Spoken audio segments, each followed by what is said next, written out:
A bricklayer surprised everyone by using a simple padlock to solve a roof leak problem. At first, it sounds like a joke, but the result caught so much attention that it became the talk of the neighborhood.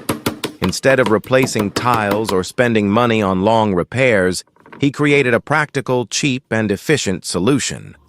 The ceiling worked so well that it stopped the leak without complications, showing that creativity can also be a powerful construction tool.